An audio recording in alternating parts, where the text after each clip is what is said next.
Bueno,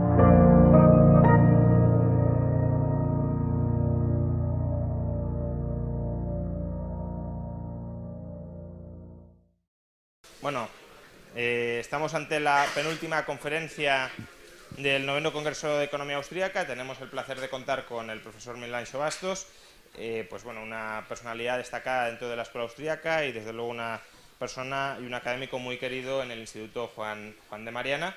Es el segundo año que nos acompaña en el Congreso y esperemos que no sea el último, sino el segundo de muchos más años subsiguientes. Ya sabéis que las conferencias de Bastos siempre tienen un éxito apabullante, aclamador, y esperemos y confiamos y sabemos que hoy pues pasará algo parecido.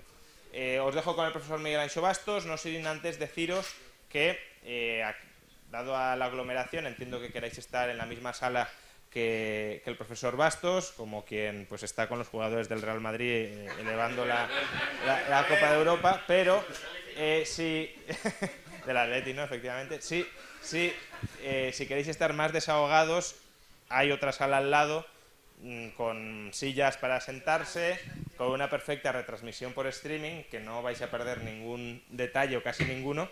Pero bueno, en todo caso, pues si estáis aquí, acomodaros como podáis. Empezamos y muchas gracias, profesor. Muchas gracias, y no sé por qué tanta velocidad inmerecida. A ver, se escucha, hay que encender aquí algo, otras cosas así, antes como se daban las clases, antiguamente, no estas modernas.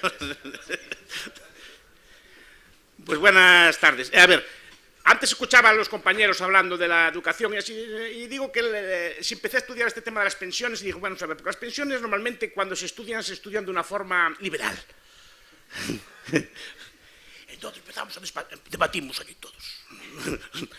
No sé qué, que si hay que aumentar la edad de jubilación, que si hay que hacer un reajuste, que si hay que cortar. O sea, nos creemos el cuento. Las pensiones no son... nos creemos el cuento en el sentido de que creemos la propia retórica, el propio discurso del gobierno o del sistema de pensiones. Y por eso empecé a estudiarlo, vamos a ver. Dije, gente tan mala, ¿quién pone los sistemas de pensiones así a gran escala? Pues Bismarck. Ven cómo los pone Mussolini. En España el sistema de pensiones era de capitalización, incluso con la oposición, con el apoyo de los sindicatos. Los sindicatos siempre apoyaron, hasta después de la República, el sistema de capitalización. No se fiaban de los gobernantes. Y en muchos países era así. Y digo, entonces lo pone Mussolini, lo pone Franco. Digo, qué gente más buena. Digo yo, que piensan en el bienestar del obrero. Digo yo así, no. Entonces, vamos a ver, algo no cuadraba. Y empecé a estudiar, ¿no? Entonces, si ustedes leen la literatura sobre pensiones, y a mí me gusta mucho leerla, el discurso oficial, el discurso es muy semejante a lo que hablábamos antes de la educación, en el sentido de que es algo bueno, que bueno es el Estado, mira qué funciones sociales más buenas hace, etc. Es la cara buena del Estado, es la cara bonita del Estado, es el impuesto perfecto, es una cosa ideal, porque atiende a los viejos, a los discapacitados, etcétera, da un montón de pensiones, y es casi imposible atacarla. De hecho, casi no hay ataques radicales contra las pensiones. El ataque es saber cómo podemos hacer para hacerlas así que sean sostenibles, hacemos unos fonditos de inversión así que sean bonitos y así que las complementen, y vamos a buscar sistemas así nocionales, ¿no? Que es la palabrería que se usa ahora. Entonces empecé a estudiar este tipo de temas, porque a mí me gusta mucho estudiar el Estado y me gusta mucho estudiar este tipo de cosas, y vi que no había, e incluso los liberales, por eso lo digo, cuando estudian el tema de las pensiones lo echan en términos de sostenibilidad, y empiezan a ver las pensiones como si fuese pues, algo distinto del aparato del Estado. Y nos creemos el cuento porque la seguridad social forma parte del Estado, como la justicia, como la sanidad, como la educación, como cualquier otra, las obras públicas, cualquier otro tipo de cosas que hay. Es exactamente igual, forma parte del bloque de estatalidad, exactamente igual que otra cosa, solo que tuvieron la astucia suficiente de hacer un presupuesto aparte y de crear esas funciones aparte y crear supuestamente unos impuestos para justificar esa prestación. Crearon la idea del impuesto finalista, igual que Calvo Sotelo, en los tiempos de la dictadura de Primo de Rivera, inventó la idea del presupuesto extraordinario. Como tenía déficit, pues hizo un presupuesto que le daba equilibrado, y hizo uno complementario a posteriori que le daban déficit, y ya está.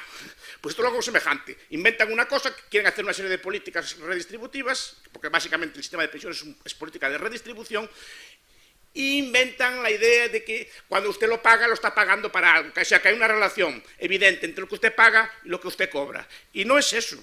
Entonces, normalmente discutimos en términos errados, en términos equivocados, discutimos en términos a ver cómo podemos hacerlo sostenible, a ver si, ¡ay, este año entramos en déficit! pensiones, está todo en peligro, está todo tal. No, señor, no quiebra. Quiebra si, lo dijo un izquierdista, lo dijo Robert Reich. Quiebra si quiebra el Estado. Si no quiebra el Estado, no quiebra, porque simplemente quitan fondos de la educación, quitan fondos de la sanidad, o suben impuestos, hacen cosas, y mantienen las pensiones. La idea, el error, es pensar que es algo aparte del resto. ¿Por qué? Y empezamos, ay, hablamos del fondo de pensión, ¡qué malo es el PP! Es malo que se comió nuestra hucha de las pensiones. ¡No hay hucha! Nunca hubo hucha. Y eso es por eso me digo que muchas veces cuando leo la prensa, incluso la prensa liberal, se quejan de que comíamos la hucha. Nunca hubo hucha. La hucha, eso ya es, la hucha esta, el Trust Fund, esto lo inventó Roosevelt, Almagro y todos los teóricos del New Deal, crearon un sistema de fondo de reserva que consistía en que los superávits del sistema de pensiones, que fueron muchos, a ver si me explico. El sistema de pensiones es un impuesto. Es un impuesto que durante mucho tiempo fue un impuesto de enorme recaudación. Ustedes piensen en el sistema de Bismarck, piensen en el sistema de Roosevelt. 10, 12 millones de obreros a pagar y 20 o 30.000 a cobrar. Porque se cuidaron mucho de poner la edad de jubilación a los 70 años. Al principio, después la bajaron. A los 70 años. O sea, millones a pagar, decenas de miles a cobrar. ¿Eso qué es? Para burlar eso, crearon la idea de que había un trust fund, que había un fondo de reserva, que se guardaba allí eso. El fondo de reserva es ese superávit, parte de él, porque otra parte ya está gastado, se cogía y se le adjudicaba al fondo de reserva, o el trust fund. El trust fund entonces inmediatamente compraba deuda pública, o sea que el dinero volvía a la misma mano que se lo dio. O sea que ese dinero ya está gastado. Ya está gastado. Y a cambio le emite una deuda pública. Deuda pública que si quiere cobrarse para vender hay que venderla en el mercado secundario, pero hay que venderla igual, y solo que en vez de pagar intereses, los intereses, por cierto, también se pagan con más deuda. Eso también hay que decirlo, no meten allí en el cerdito una hucha, allí todos los meses los intereses le pagan con más deuda, es decir, que ya está gastado también. En caso de necesidad lo que hace es vender deuda pública, que a efectos económicos es como emitir deuda nueva. Efectos contables no, pero efectos económicos sí, porque esa deuda hay que venderla, hay que pagar los intereses a una figura externa en vez de pagártelos a ti mismo. O sea, nunca hubo nada. Aparte que el caso, que al ser deuda pública, si el Estado quiebra, el fondo quiebra, porque el papel español tampoco valdría nada en ese momento. Es decir, aparte de eso. Entonces creó una retórica con unos cuentos. ¿Por qué? Porque es y fue durante decenas de años un impuesto enormemente lucrativo. Enormemente lucrativo. Bueno, al principio para atraer a la gente. De ahí vienen las comparaciones con el sistema de Ponzi, que no es un sistema de Ponzi. Pensar que es un sistema de Ponzi es entrar en la propia retórica del sistema. Pensar que es un sistema autónomo. No es autónomo, no es Ponzi. Simplemente, si hace falta dinero, se emite deuda, se le pide a Draghi, o como hace Syriza, se le emite bonos o lo que sea, se los descuentan. Es decir, pero no es un sistema de Ponzi porque no es un sistema autónomo, está perfectamente engranado con el Estado. Los beneficios del sistema fueron siempre al Estado y ya están gastados, no hay nada ahorrado, es un sistema de reparto. No hay nada. O sea, sus pensiones futuras la cobrarán con los ingresos futuros que tenga el gobierno en su momento y cobrarán lo que digan sus nietos que deben ustedes cobrar. No, porque otra cosa, el sistema de pensiones se vende con retórica de seguro. El famoso juicio de los Amis demostró que no. Es decir, los Amis, como saben ustedes, es una secta anabaptista que hay en Estados Unidos que no les gusta mucho así el Estado.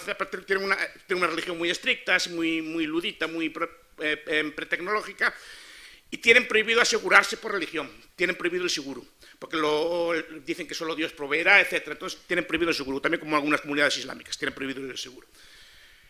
Entonces ellos aceptan el impuesto, porque al César lo que es de César, a Dios lo que es de Dios, etc. Entonces eso, como está en la Biblia, el impuesto sí que lo podían pagar, pero el seguro no podían asegurar. Y la retórica, toda la seguridad social es una retórica de seguro, empezando ya con el nombre. Es decir, que si pasa algo, usted está asegurado y tiene una suma. Y fueron a pleito. Los Amis dijeron, no queremos pagar esto, que es un seguro. Y fueron a pleito y efectivamente se demostró que no era un seguro, que era un impuesto, todo lo pagaron. Porque tiene la retórica del seguro, pero no tiene nada definido. Es decir, ustedes tienen derecho, Por eso lo comparo con la sanidad, la educación. Usted tiene derecho a educación, pero no le dicen ni cuánta, ni cuándo, ni de qué calidad, ni cuántos años le va a durar, ni cuánto le va a costar, ni nada. Lo mismo pasa con las pensiones. Usted tiene derecho a una pensión. ¿Cuándo la van a cobrar? No lo saben. ¿Cuánto van a cobrar? Tampoco lo saben. Porque tienen una serie de normas, unos pactos de Toledo, que ya fueron violados, que yo sepa, 3 veces desde que se fundaron. Es decir, que básicamente es un sistema, es un impuesto, y es un impuesto al trabajo. De gran recaudación. Yo creo que, no sé si me corrija después el profesor Rayo, creo que es el que más recauda. No sé si con el impuesto de la renta, yo creo que recauda más el doble. Y debe ser el 10% del PIB español. Más o menos por ahí debe andar. O más incluso, aún peor. Es un impuesto al trabajo soportado por el trabajador exclusivamente. La gente piensa, no, es que el parte la paga el patrón. Como sabrán ustedes bien, que son austriacos, toda esa parte simplemente es el patrón o el empleador. Absolutamente de acuerdo. Ay, don Jesús, menos mal, que bien.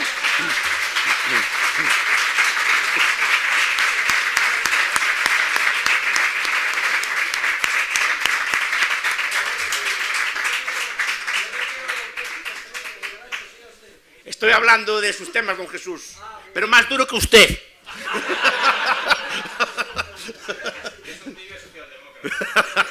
En temas de pensiones, sí. No, entonces estaba diciendo que es un sistema, que es un impuesto al trabajo, que es soportado directamente por los trabajadores, de lo cual no se ahorra nada. Por eso digo que a veces también los liberales, algún liberal le vi yo diciendo que si quitábamos la parte de las cotizaciones se incrementaría el empleo o algo así, ¿no? Quitar la parte de la cotización no creo que sea así. Después podemos discutirlo, pero yo no creo que sea así. No creo que sea así. Porque ese impuesto ya está siendo soportado por el trabajador. El empleador no está soportando nada. El empleador sí. El empleador lo recauda. Que muchas veces se dice, no, es que las aseguradoras y los fondos, no sé qué, tienen unos costes de gestión enormes. Claro que tienen los costes de gestión enormes las aseguradoras y los fondos de gestión, porque el Estado externaliza los costes en millones de empresas de todos los costes. Es decir, todos los costes de gestión, de recaudación, etcétera, están externalizados entre todas las empresas españolas. Es decir, así claro que tienen costes de gestión baratos. No te fastidies. Obliga a todas las empresas a tener un gestor o empresas de un tamaño, a tener un gestor de las pensiones de sus trabajadores, que las cotizan, etcétera. Así claro que no tiene costes de gestión, ya se nos impone a los demás. Entonces la idea es esta, que es un impuesto que ya está gastado. Y digo, pero no es la retórica que nos venden la idea esto de que sí, si ajustamos el modelo de pensiones, que si hacemos esto, que si la natalidad, que si la inmigración, que si cosas positivas. No, señor, es un impuesto, no va a quebrar nunca, porque no quiebra, quebrará el día bendito, es decir, al Armagedón, el día que quiebre el Estado. Pero, mientras tanto, no va a quebrar. Y digo, ¿y por qué es tan importante esto para el Estado? Repito, que es la cosa de la ponencia. Supongo que esto estarán de acuerdo más o menos conmigo. Es decir, que montan un artificio contable, le llaman seguridad social, es igual que si lo ponen con la educación, con la sanidad, lo que sea. Es decir, lo pueden hacer. Es que la sanidad, la educación no va a quebrar porque no cubren las tasas de universidad, no cubren los costes. Entonces va a quebrar. No, sacando toda parte del dinero y ya está. Pues las pensiones lo mismo, es que no llega el dinero de las pensiones, pues quitarán otra parte, o pagarán menos, o pagarán lo que les dé la gana, pagarán cuando les dé la gana. Mira, los economistas de pensiones dicen, por ejemplo, en la última reforma entre Zapatero y Rajoy bajaron las pensiones un 35%. Un 35%. De entrada ya con 2 años de retraso, quiere decir que si ustedes tienen una esperanza de vida de 20 años, ya es una pensión de un 10% menos. Después, entre cosas de sostenibilidad, la introducción más o menos ficticia de las cuentas nacionales, que si después los requisitos en las edades medias de cómputo, etcétera, ¿no? Es decir, y meten una serie de cosas para decir, queremos gastar esto, vamos a ajustar los parámetros para que dé esto y punto. Y simplemente, si queremos gastar más, subimos y ya está.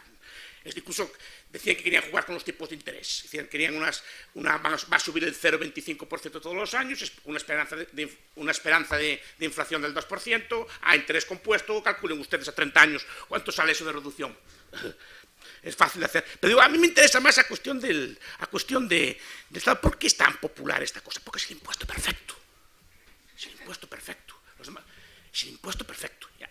Poca gente le plantó cara a este impuesto en su momento. Solo algunas aseguradoras en Inglaterra y sobre todo las caridades voluntarias. Las empresas de caridad voluntaria le plantaron cara a la seguridad social en su momento. Pero casi, y de hecho se implantaron antes en los países, digamos, dictatoriales que en los países más avanzados económicamente.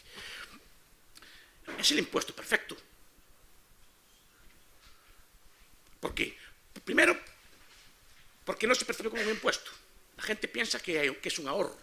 Y porque la retórica que nos vendieron es que es un ahorro, que tenemos ahí nuestro cerdito ahorrado, una suma de dinero que nos va a dar una cosa. Y que ha ahorrado. No hay nada ahorrado, como lo estoy diciendo, no hay nada ahorrado. Les darán lo que haya en ese momento, si hay en ese momento. Y si no, pues como Argentina, cobrarán con papel devaluado, como en Rusia en los 90, cobrarán papel devaluado y no pasará nada, no cobrarán. Es decir, no hay nada que impida que pase eso. Es decir, si el Estado quiebra, porque ellos fueron muy oportunistas en las grandes hiperinflaciones de los años 20.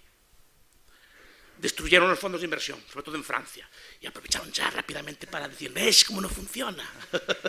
Tiene que ser el Estado que gestione este tipo de cosas, ¿no? Entonces, aprovecharon eso y es un impuesto que recauda una cantidad enorme de dinero, además es el impuesto perfecto, pero además es un impuesto redistributivo. Es un impuesto que redistribuye. Está pensado para distribuir la renta. Y no solo está pensado para distribuir la renta. Algunos teóricos llegaron astutamente a proponerlo como forma, el sistema de pensiones, de usarlo para llegar al socialismo. La teoría de los socialismos de los fondos de pensiones. Es decir, la idea, por ejemplo, de Blackburn, por ejemplo, y lo apuntó también Peter Drucker en un trabajo célebre, la idea era, aprovechemos estos fonditos de empresa para que los obreros compren las empresas y de esta forma se socializa la economía. Y decía Blackburn que crear un fondo de capitalización estatal y que ese fondo de capitalización estatal a través de su participación fuera comprando todas las empresas y llegáramos al socialismo de una forma blanda e inocua. Es decir, que es una forma de usar. Porque las pensiones no solo. Estamos pensando en sistemas de reparto, todos los sistemas del mundo tienen algún tipo de intervención. Es decir, por ejemplo, todo lo que es los sistemas chilenos sí que son más liberales que los nuestros, pero tienen coeficientes de inversión obligatorios, probablemente, tienen que comprar la deuda a papá Estado. Es decir, y todos los fondos y cosas por el estilo siempre tienen algún tipo de intervención, porque curiosamente son los que le compran la deuda al gobierno. Puedes prestar el sistema directamente, puedes prestar de forma indirecta. Pero yo creo que es el impuesto imperfecto porque además nos ata al Estado. Y esto es lo que yo le veo más dañino, nos ata. Es una cosa horrible. Es decir, desde que el niño nace o empieza a trabajar a los 20 años, está atado a la cadena y no puede salirse de ella. Es porque el sistema, si fuera tan bueno, el sistema se vendería como pan caliente, no haría falta hacerlo obligatorio. No sería todo el mundo querría devorar ese magnífico cosa. Tuvo mucho éxito al principio porque actuarialmente funcionaba muy bien. Quiero decir, Ida Mae Fuller, que fue la primera pensionista americana, pagó $20 en toda su vida de cotización, pero cobró $22.000 a lo largo de su vida. Al principio, como había tanto excedente, se permitían el lujo de decir, vamos, ves qué bueno es. Y aún estamos viviendo de esas rentas, estamos viviendo esa idea de que el sistema es muy bueno, que es muy generoso, y lo fue. Los pensionistas hasta relativamente hace poco, comparativamente a lo que habían pagado, cobraban mucho, pero el problema es ahora. Pero digo que nos ata en el sentido de que ahora tenemos como, es una bomba de tiempo, es decir, tenemos 10 millones de personas dependientes. ¿Y qué hacemos con ellas? Yo cuando voy a un debate, algún debate académico, algún debate por una radio, alguna cosa así, y discuto estos temas y ya hablo de así estas cosas que me gustan a mí, del anarcocapitalismo, estas cosas así. ¿Y quién pagaría las pensiones? ¿Y quién pagaría las pensiones? ¿Y vas a dejar 10 millones de personas a morir de hambre? Siempre lo primero que te sueltan es nos ata al Estado y tiene 10 millones o 20 millones de rehenes. Es decir, que tienen difícil solución. Entonces nos va atando una cosa a la otra. Y es enormemente legítimo porque es la cara buena del Estado. Antes hablábamos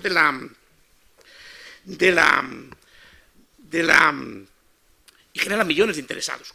Con esos excedentes, en su momento, se construyeron buena parte de las estructuras administrativas de los estados. Se construyeron, por ejemplo, las primeras burocracias a gran escala.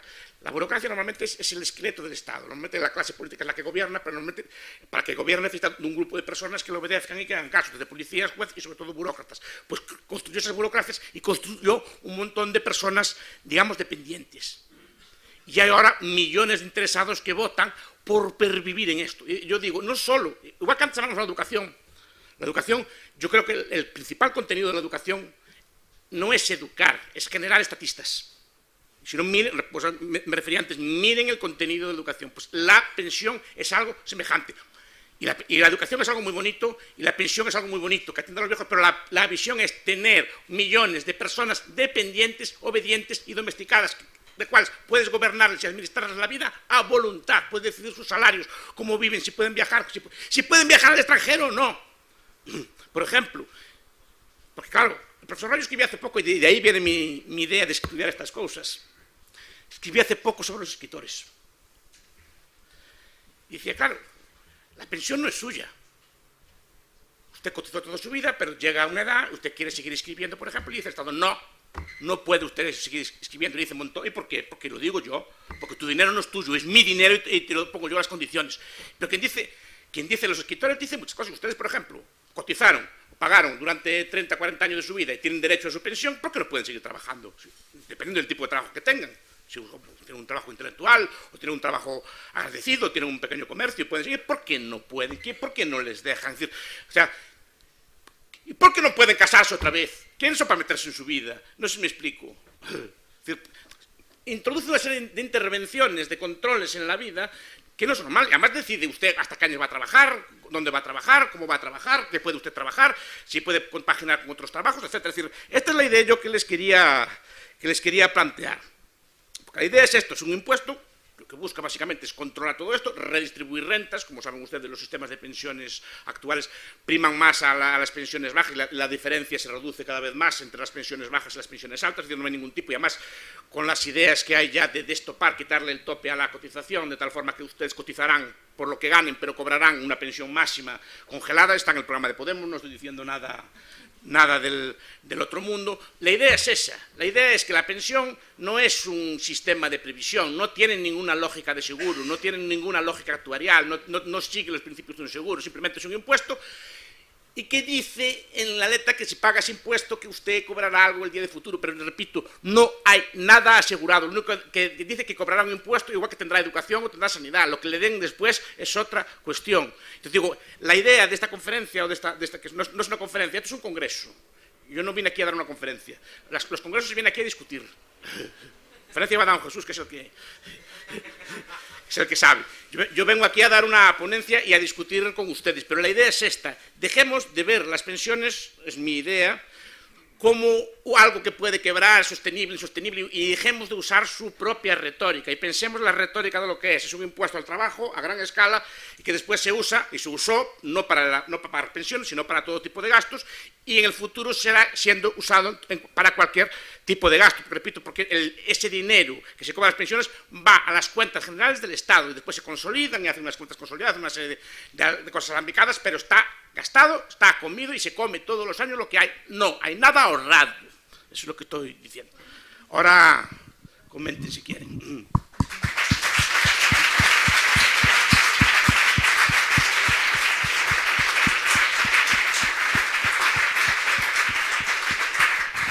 Formatos de ponencia, no de conferencia, por eso lo dice así. Yo, por iniciar el debate, y ahora paso rápidamente el micro, ¿no crees que adoptar esta perspectiva ahora es concederle una victoria al Estado? Es decir, el Estado nos ha estado prometiendo que el sistema se comportaba de una determinada manera, cuando no se comportaba, pero había asumido ese compromiso, y tú ahora básicamente estás diciendo que nos olvidemos de todo lo que ha prometido el Estado y de que, sí, asumamos que era una mentira y que tiene razón.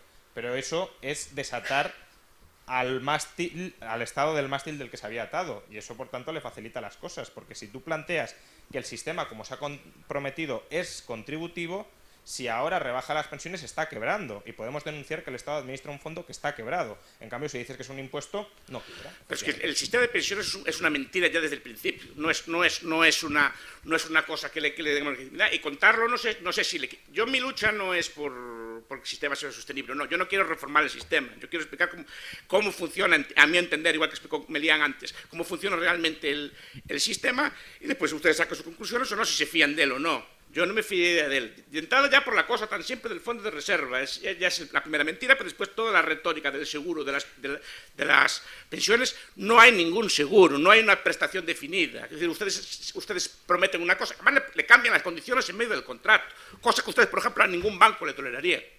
Si ustedes hacen un depósito en un banco, por ejemplo, le dice, hago un depósito a plazo a 2 años, y cuando llega usted a cobrar, le dice, no, ahora no tengo ya por cuestiones de sostenibilidad del sistema, espéreme 6 meses más o 1 año, ya le daré yo.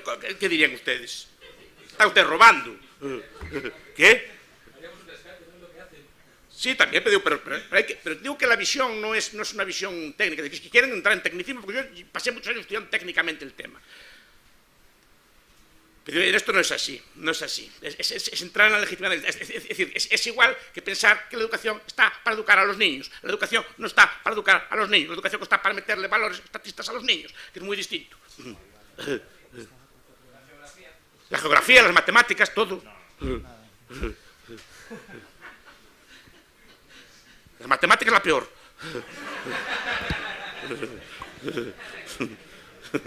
Profesor, buenas tardes, muchísimas gracias por su charla. Usted mencionaba un punto muy importante, que no importa si es directa o indirectamente como se lo haga. Usted específicamente dijo el caso de Chile. Me parece muy importante señalarlo porque se dice que es un sistema de libre competencia, o por lo menos lo que se nos enseña en mi facultad de Economía, que es un sistema de libre competencia en el cual tú vas, depositas y te lo devuelven al tiempo que tú quieras, sí, en un plazo fijo. ¿No es un sistema liberal, si se puede decir? Es más liberal que lo que hay. Pero funcionan con licencia, si no me equivoco, tienen unos requisitos de acceso. No sé si me atrevería a decirme si tienen coeficientes de inversión obligatorios o no. Desde luego sí que son compradores de... Y su sistema obligatorio también, además. Y son compradores de deuda pública masivamente también. Pero si quitamos ese sistema, o sea, si ya no sabemos que sean obligados a comprar deuda... Muchas gracias. Si ya no sabemos que sean obligados a comprar deuda pública, entonces sería un sistema viable, sería un sistema en el cual ya no sería un impuesto. A ver, yo en general, y eso que yo tengo uno, además con don Jesús, no soy muy partidario de los fondos de pensiones. Prefiero el ahorro puro y duro y bruto en stock. ¿Y por qué? Porque el fondo de pensión es una forma de ahorro, digamos, orientada, canalizada fiscalmente por el gobierno. Igual que te la da, te la quita. Igual que te da unos beneficios fiscales, ahora Podemos te los quita. Igual que te da ese tipo de cosas. Si estás en un fondo de esos, después cuando vas a cobrar te dice, o lo quitas a trocitos, o no te lo dejo, o te pongo un tratamiento fiscal confiscatorio. Quiero decir, o lo nacionaliza como Argentina. Entonces, a mí me gustan mucho los modelos de Hong Kong, ahorro puro y duro en oro. como los viejos. Hacer una acotación sobre esto. Sí. Vamos a ver, el principal problema del sistema de Chile es que se obligó a que el sistema estuviera instrumentado a través de fondos de pensiones. Y los fondos de pensiones tienen una característica muy importante, y es que trasladan el riesgo al partícipe, al supuestamente asegurado. Luego no son seguros. El sistema chileno impidió que aquellos que así lo decidiesen voluntariamente pudieran ir a una compañía de seguros de vida y contrataran una jubilación garantizada. Este es el principal problema, no sé por qué se puso esa restricción, y luego cuando se produjo la gran recesión se esfumaron miles de millones de los fondos, y ello fue en detrimento del sistema de capitalización individual, que en última instancia es muy superior al de reparto. Luego, ese es el pecado original del sistema chileno. Y así se lo hice ver a Piñera y compañía Piñera también es así, en diferentes instancias, porque en última instancia no eran sino ingenieros sociales procedentes de Chicago, lo peor de lo peor. Son Chicago. Ahí habló don Jesús de eso, sí. Sí, a mí me interesa su opinión, aparte de deslegitimarlo de partida, de el contracting out, es decir, el de intentar desmontarlo a partir de darle la libertad a la gente de salirse del sistema de pensiones, y que una generación, la que está cautiva, como usted dice, pues soporte un coste doble, pero lo decida y acabe destruyéndose el sistema de pensiones, pero a partir de dar esa libertad y no de legitimarlo de partida. Eso es más Chicago, eso es Feldstein, es el plan Feldstein. El problema es que obliga efectivamente a una generación que no tiene que hacer. Yo básicamente soy partidario de la desamortización. Y así de crudo lo digo. Porque el sistema de plan Feldstein sí que uno pague doble y tal, pero al final más o menos sería algo parecido a transformar el sistema actual en una especie de sistema chileno, también orientado y guiado. Yo defiendo desamortizaciones, es decir, como hizo también en parte Pinochet. En parte de lo que hizo en ese aspecto fue vender activos, y con esos activos dotar los fondos de jubilación después. Yo también sería partidario de vender, ya lo dije muchas veces, cuando decía yo era un loco, cuando lo hace Chichiza está bien, de vender playas y de cosas así. No, el Estado español tiene muchos activos, muchísimos activos, y muchos de gran valor. Se pueden desamortizar y con esa desamortización, me supongo que habrá que hacerlo de una forma ordenada, tampoco estoy diciendo que sea así, supongo que técnicos hay para este tipo de cosas, pero tendría que ser una cosa así, de ir amortizando año a año las pensiones, no todos de golpe, pero sí ir amortizando las pensiones dotando un fondo a los e intentar salirse del sistema así. Y que puede ser el ahorro en stock, puede ser el ahorro en pensión, puede ser el ahorro puro y duro y bruto. Y cuidado, los sistemas de ahorro históricos no solo es lo que hace, sino lo que no hace. Es decir, históricamente los sistemas de previsión eran familias, eran parroquias, eran iglesias, eran todo tipo de instituciones privadas y caritativas que prestaban ese tipo de funciones. Incluso había formas de contrato, tal forma que yo, por ejemplo, un señor como yo, que soy soltero, etcétera, si voy viejo, pues hablo con una persona joven, le cedo mis tierras, le cedo mis propiedades, a cambio de que me cuide de mayor, y se queda con las tierras. Ese tipo de contrato está muy establecido ya desde la Edad Media, es decir, que son contratos para atender a los más ancianos. Es decir, esa es la idea de la previsión, es decir, de buscar fórmulas de este tipo, lo que hace y lo que no hace. Yo creo que el buen asesor fiscal no solo, por ejemplo, no solo tiene que decir tenga fondos, sino no meta usted en líos, no tenga usted deudas, no se meta usted en cosas, no sé si me explico, es hacerle también meter conducta sana. Por ejemplo, antes la gente tenía hijos, entre otras razones, por una cuestión de garantía de la vejez y cosas por el estilo. Las familias están pensadas para eso, y de hecho para eso se inventó la familia, entre otras cosas. Si no, ¿para qué estábamos así? Sobre la desamortización y el contracting out. La verdad es que cuando se ha dado la opción para que la gente libremente decidiera si estaba dispuesta a hacer ese sacrificio adicional, ha optado masivamente por salirse del sistema e irse al sistema de capitalización individual. Y el precedente anterior, e incluso más exitoso que el de Chile, fue en el Reino Unido. El Reino Unido privatizó el sistema como consecuencia de un acuerdo por consenso entre el Partido Conservador y el Partido Laborista, dando la opción para que el que quisiera se saliera del sistema. Primero a nivel de decisión de empresa y luego a nivel individual. 95% de los trabajadores salieron despavoridos, corriendo, a pesar de que tuvieron que seguir pagando cotizaciones reducidas para mantener a la generación que estaba todavía dependiente del sistema previo en el Reino Unido reparto. los autónomos sí que pueden descolgarse, me parece. Bueno. Y luego hay otro segundo tema, la desamortización. Es que hay una cosa muy importante. Uno de los subproductos más importantes de hacer la reforma que necesita el sistema bancario, pasando a un coeficiente de caja del 100%, es que queda liberado, es que queda en evidencia el agregado de activos que secularmente ha ido expropiando la banca a la ciudadanía. Activos que yo propongo, como saben ustedes, desde el año 98, en el último capítulo de mi libro, que se conviertan en fondos, que se titulicen y que se produzca un swap, un cambio, un intercambio con los títulos correspondientes a la deuda pública viva. Sin embargo, creo que es más urgente sustituirlo por el valor actuarial de las obligaciones implícitas del sistema de reparto de la seguridad social. Aunque solo sea por esto, creo que incluso hasta Paco Capella ya se empieza a poner cachondo con el 100%. Sí.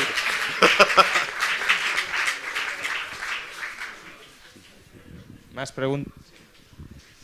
Profesor Bastos, ha hablado ante usted en su análisis, que es muy interesante, de plantearlo como impuesto o transferencia, pero realmente en el sistema actual sí se crean pasivos contra la contribución. Otra cosa es que lo que se pague es lo que quede. Pero vamos a ver, ¿qué pasivo tiene usted, por ejemplo? No digo yo, cuando se contribuye al sistema de pensiones, sí, se crea un derecho de cobro contra lo que quede. Un derecho de cobro, pero sí, un derecho de cobro.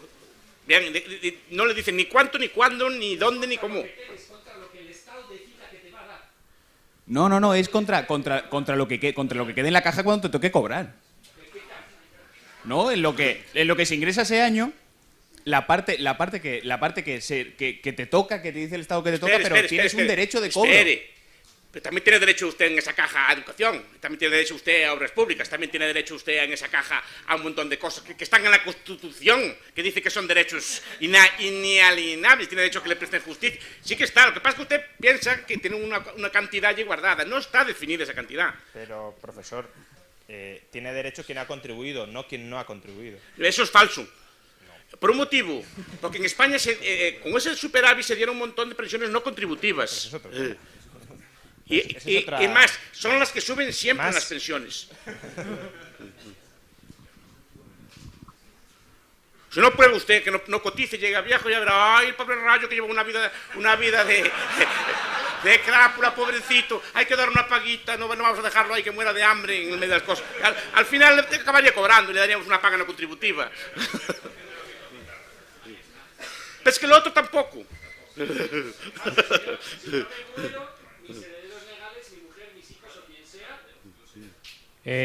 No hereda nada usted. Y si se muere a los 64 años... Yo vengo de Venezuela y fíjense qué tan cierto es esto, que en Venezuela hay pensionados que llevan poco más de 4 meses sin recibir el pago de la pensión. Así de simple en lo práctico, en lo aterrizado. Y es tan real como eso, o sea, sobre lo que quede, sobre lo que le dé la gana el Estado de pagar o no, o sobre lo que realmente se inventen, pues, porque al final te pagan con fiat. Le pagan con papel. Fiat, exacto. No, pero es que ahí está la cosa. Es decir, la gente piensa, no es que es más seguro el sistema del Estado. El Estado si quiebra, quebró. Y no paga nada. Miguel Ancho, me ha parecido muy interesante, de acuerdo en casi todo, pero incido en las cosas que te está diciendo Rayo. La idea de que sea un impuesto finalista es muy buena, precisamente porque vences al menos marginalmente el problema del cálculo. Dices, ¿qué unidades tiene el Estado y cuáles están yendo mal y cuáles están yendo peor? Ninguna va a ir bien, pero al menos las tienes separadas. Y puedes hacer una contabilidad separada de, señores pensionistas, miren lo poco que van a cobrar ustedes en el futuro, porque tal y como está organizado en el sistema, solo van a cobrar ustedes de lo que recauden de los impuestos de los trabajadores. Es verdad que el Estado ahora está trampeando y decir, vamos a remezclarlo todo y sacaremos recursos de otro lado, pero no les demos argumentos para decir, nos da igual, háganlo, porque ya sabíamos desde el principio que era una trampa.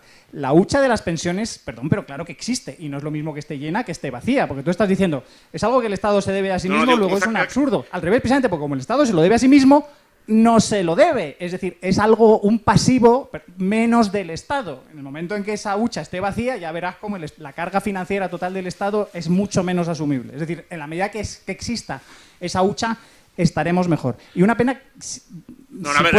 Una cosa más, si puedes desarrollar más, porque me parece muy interesante el tema de los socialismos del fondo de pensiones, no sé cómo propondrían que se gestionara. Si proponen que el socialismo de fondos de pensiones es que el Estado gestione esos fondos de pensiones de los trabajadores, muy mala idea. Pero si lo que pretenden es que los trabajadores se hagan copartícipes o accionistas de sus empresas o de otras empresas que su propio sindicato decida, digo, eso es una manera de disciplinar a los trabajadores, de decir, chicos, nada de huelgas, nada de sabotajes, que nos estamos cargando nuestras propias empresas. Luego, no es una idea tan tonta y se puede ir explorando. No es, para nada. Digo que el fondo de pensiones es, vamos a ver, si tuviera el fondo de pensiones fuera un fondo soberano, tipo el noruego o cosa por el estilo, no tendría nada que objetar. Simplemente compran activos de otros sitios, otro tipo de cosas. Esto es equivalente a lo que hacen a muchos obreros que invierten en su propia empresa. Puede estar muy bien, es muy loable, pero si se quiebra la empresa, quedan sin trabajo y sin ahorros. Es decir, entonces es algo semejante. Y lo que estoy diciendo es que está gastado, en el sentido, porque si lo gastara al principio el Fondo de Reserva Español compraba activos, por ejemplo, tenía deuda holandesa, tenía deuda francesa, tenía deuda una serie de cosas. Y solo podía comprar activos de AAA, como saben ustedes. A medida que iba cayendo el bono, la calificación de rating, si miraban la letra pequeña de los reglamentos, ve que iban cambiando el reglamento. Ahora el fondo puede comprar BBB, BBB menos, BBCCC, va cambiando la compra para no tener que deshacerse de esa deuda. Es decir, que si es deuda española, esa deuda ya está gastada. Esa deuda tendrían que venderla en el mercado secundario, no en el mercado primario, pero en el mercado secundario sí.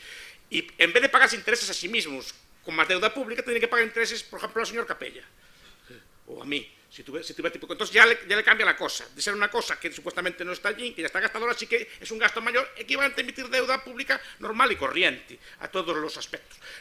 El fondo de asociación de fondos de pensiones hubo varias cosas. Por ejemplo, Peter Drucker, que en un libro muy desconocido, en los años 70, escribió temiendo que a través de los fondos de propiedad colectiva de los obreros de los sindicatos se acabaran controlando las empresas. Pero un socialista que se llama Robin Blackburn, que se llama así, Blackburn sacó un libro bastante gordo sobre el sistema de pensiones y proponía eso como medida indolora para llegar a por supuesto, esos fondos serían obligatorios, que cada empresa, parte de lo que paga en pensiones tendría que ser usado para comprar pensiones y bajo control sindical. Entonces, al final acabarían los sindicatos poseyendo realmente las empresas donde trabajaban, o los propios trabajadores poseyendo sus propias empresas. Estamos de acuerdo y me parece muy bien. Se puede hacer de varias formas, se puede hacer con un fondo también soberano. Sí, esa parte está. Que estamos de acuerdo en que ese dinero está gastado, quiere decir que no está invertido en nada real, pero los mercados financieros reconocen que la deuda pública es un activo financiero. Sí. Si dices que porque está invertido el fondo de reserva en deuda pública es como nada, es como la gente que tiene sus pensiones privadas, pero privadas invertidas en deuda pública, también les estarías diciendo, desengáñense que ustedes no tienen nada. Porque es un activo contra otra parte, pero eso es una cosa que es contra ti mismo. Es decir, tú ya, ahora no estás pagando nada por eso. Es decir, si tú emites deuda, ahora tienes que pagar por eso que no estabas pagando nada. Es como si tú tienes una deuda contigo mismo, tú te imaginas que a tu ordenador o tu oso de peluche le abres una cuenta y haces un intercambio tú con él. Al final, o entre los dos bolsillos del pantalón, haces una compensación uno con el otro. Hasta ahí sí, pero sí está en el mismo amo. El problema es cuando me lo prestas a mí. Entonces ya es un activo financiero, ya empiezas a tener que pagarme intereses, ya no es lo mismo. Que te lo debas a ti mismo, que no te lo debas. Porque yo sepa, el jefe, el responsable del fondo de pensiones lo nombra el gobierno, la dotación del fondo del gobierno, el reglamento lo hace el gobierno, es una parte más del gobierno exactamente igual que cualquier otra. No es fuera de él. Es una deuda como ti mismo. Es como cuando yo digo, voy a ahorrar esta noche, tal, tengo una deuda conmigo mismo. No. No hay deuda conmigo mismo. Hay deuda cara a otra parte. Miguel Ancho, excelente presentación, nos lo hemos pasado muy bien.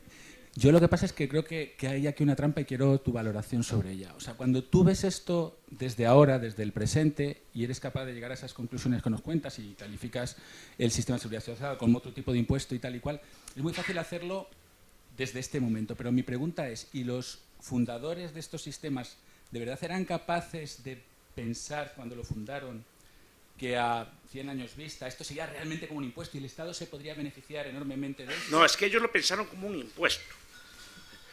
Lo pensaron en el sentido de que vieron 10 millones de obreros a pagar, 50.000 a cobrar. Dice, masa de dinero para mí, no sé si me explico.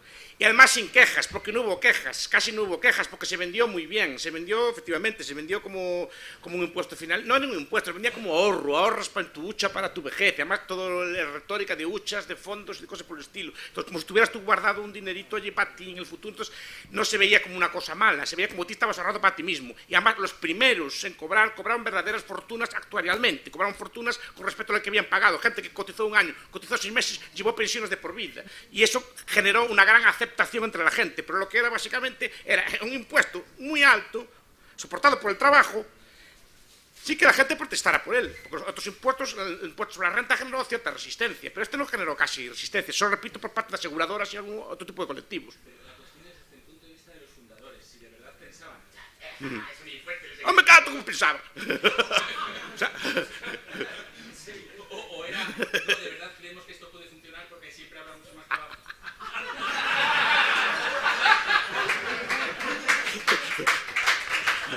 A ver, es como, repito, es como pensar que la educación, no digo que no haya gente de buena fe, ni que no entró en la cabeza de la gente, pero pensar que el sistema educativo se creó para educar a los niños es lo mismo que esto.